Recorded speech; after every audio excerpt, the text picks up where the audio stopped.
banana cake, no maida, no sugar, without beater and oven. Hi, சாஃப்டாக ஹெல்த்தியாக அதுவும் ரொம்ப டேஸ்டியான பனானா கேக் வீட்டிலே எப்படி செய்யலான்னு பார்க்கலாம். அதுவும் பீட்டர் ஓவன் எதுவும் இல்லாமல் அதுக்கு பழுத்த வாழைப்பழம் 2 எடுத்திருக்கேன். அதை தூளாக கட் பண்ணிவிட்டு அது கூட 2 எக்கு.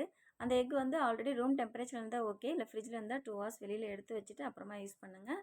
அதையும் வந்து வாழைப்பழத்தோடு சேர்த்துட்டு 150 கிராம் வந்துட்டு நாட்டு சர்க்கரை இல்லைன்னா நார்மல் சர்க்கரையை ஆட் பண்ணிக்கலாம். அது கூட 50 ml refined oil R sunflower oil use பண்ணலாம். நான் சன்ஃப்ளவர் ஆயில் எடுத்திருக்கேன். நான் மல்டிகிரெயின் வீட்டில் ஆல்ரெடி யூஸ் பண்ணுறேன், அதையே நான் யூஸ் பண்ணுறேன். அதுவும் வந்துட்டு ஒரு 150 கிராம்ஸ் வந்து யூஸ் பண்ணுறேன். அது கூட ஒரு pinch of salt, 1/2 spoon baking powder and baking soda, then vanilla essence அதுவும் வந்துட்டு ஒரு 1/2 ஸ்பூன் வந்து சேர்த்துக்கிறேன். ஆஃப்டர் வந்து முன்னாடி எவ்வளோ ஆயில் நான் சேர்த்தனோ அதே 50 ml வந்துட்டு பாலும் சேர்த்து இந்த பீட்டரை வந்து பொறுமையாக கொஞ்சம் கொஞ்சமாக விட்டு அடிச்சுக்கலாம். ஒரேடியாக விட்டோம்னா ரொம்ப ஹீட் ஆயிரும் மிக்ஸி. ஸோ விட்டு விட்டு அடிக்கும்போது இந்த மாதிரி பேட்டர் வந்து ரொம்ப சாஃப்டாகவும் ரொம்ப க்ரீமியாக நமக்கு வரும். அப்போ தான் கேக்கும் வந்து நல்லா சாஃப்டாக இருக்கும். ஸோ நம்ம பேட்டர் வந்து க்ரீமியாக ரெடி ஆயிடுச்சு. ஆல்ரெடி நான் வந்துட்டு பட்டர் போட்டு மேலே டஸ்டிங் பண்ண கேக் பேன் ரெடி பண்ணி வச்சுருக்கேன். டஸ்டிங் என்ன மாவு எடுக்கிறீங்களோ அதை வச்சே பண்ணிக்கோங்க.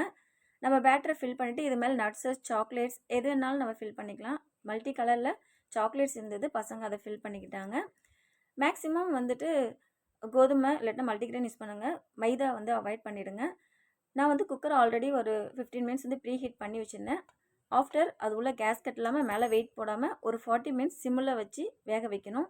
40 மினிட்ஸ் வெந்த பிறகு இது மாதிரி ஸ்டிக்கோ அல்லது ஒரு கம்பியை வச்சு குத்தி பார்த்தீங்கன்னா ஒட்டாமல் வந்துச்சுன்னா நம்ம கேக் சூப்பராக ரெடி ஆயிடுச்சு. தென் அதை எடுத்து ப்ளேஸ் பண்ணிவிட்டு ஹீட் இருக்கான்னு பாருங்கள். ஹீட் ஆறின பிறகு அதை நம்ம கட் பண்ணால் தான் கரெக்டாக இருக்கும். ஹீட் ஆறிடுச்சு. இப்போ நம்ம எப்படி இருக்குன்னு சொல்லி பார்க்கலாம், உள்ள வரைக்கும் எப்படி வெந்திருக்குன்னு. எடுக்கும்போதே ரொம்ப சாஃப்டாக தான் இருந்தது. கண்டிப்பாக நல்லா சாஃப்டாக வந்திருக்கும். பார்த்தீங்கன்னா ரொம்ப நல்லா சாஃப்டாக இருக்குது, ரொம்ப லைட்டாக இருக்குது. கை வச்சு கட் பண்ணும்போதே அது தெரியுது. உள்ள வரைக்குமே நல்லா வெந்திருக்கு, சென்டர் ஆஃப் பாயிண்ட் வரைக்குமே பார்த்தீங்கன்னாவே தெரியும். நம்ம கேக் பேட்டரை வந்துட்டு ஹீட் இல்லாமல் கரெக்டாக நம்ம அடிக்கும்போது இந்த அளவுக்கு சாஃப்டாக நமக்கு கிடைக்கும். கண்டிப்பாக விரலாலே பாருங்கள் பிக்கிற மாதிரி உள்ள அவ்வளோ சாஃப்டாக இருக்குது. ரொம்ப டேஸ்ட்டாகவும் இருக்கும். இது நாட்டு சர்க்கரை ரொம்ப நல்லது. மேக்ஸிமம் சர்க்கரையை விட நாட்டு சர்க்கரை ஆட் பண்ணனால இந்த கலர் எனக்கு கிடைச்சிது. நீங்கள் மைதாவோ நார்மல் சர்க்கரையோ யூஸ் பண்ணிங்கன்னா இந்த கலர் இல்லாமல் லைட் கலர் கிடைக்கும்.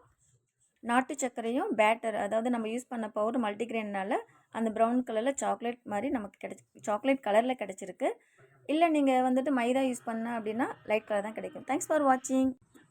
ஈவினிங் ஸ்நாக்ஸை இது மாதிரி அழகாக செஞ்சு கொடுங்க. பசங்க விரும்பி சாப்பிடுவாங்க, ஹெல்த்தியாகவும் இருக்கும். தேங்க்ஸ் ஃபார் வாட்சிங். லைக் பண்ணுங்கள், சப்ஸ்கிரைப் பண்ணுங்கள்.